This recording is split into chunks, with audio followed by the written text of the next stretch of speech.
18-ноябрда Баткен мамлекеттик университетинин Кызыл Кыя педагогикалык институтунун студенттери нааразычылыгын билдирип, сабакка кирүүдөн баш тартышты. Алар институтта студенттерге шарт түзүлбөгөнүн, жылуулук ушуга чейин бериле экенин айтып, сабакка кирбей эшикте турушат. Буга байланыштуу алар менен жолугушуу үчүн Баткен мамлекеттик университетинин ректору келери айтылууда. Бул маалыматты Баткен мамлекеттик университетинин ректорунун кеңешчиси ырастады. Анын айтымында бүгүндөн баштап жылуулук берилген, негизинен от казандардын эскилиги жетип, жаңылоого муктаж. Ошондуктан оңдоп түзөө иштерин жүргүзүп, жылуулук 15-ноябрда бериле турган болсо, техникалык себептен улам бүгүн берилген.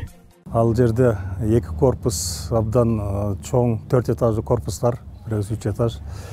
Ошонун отоплениясы бир канча жылдан бери жакшы ремонт болбостон келген болчу. Былтыры бир котельнийни оңдогонбуз. Быйыл дагы ошол котельнийни оңдоп, 15-де бизге уруксат берилет, 15-ноябрдан.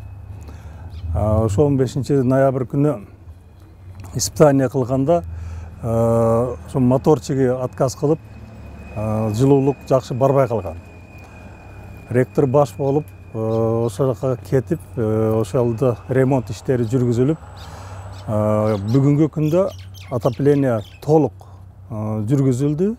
Азыр бардык корпустарга жылуулук системасы берилди. Бул жерде студенттердин суук деп айтып аткан деле туура. 1-2 күн кечигип калдык. Биринчиден көмүр маселесиге тендер объявить этип, жарыялап, анан ошо тендерибиз кечигип, көмүрдүн кечигип келгендигинен болду. Экинчиден ошо котельнийибиз ремонттолуп, эскирип жеткен өзү. Эскирип жетип калган. Андай котельний башка жактан алалы десек, ошондой оборудование жок экен. Эски котельнийди эптеп ремонт кылып, быйыл дагы ошол котельний менен чыгабыз деген максатыбыз бар.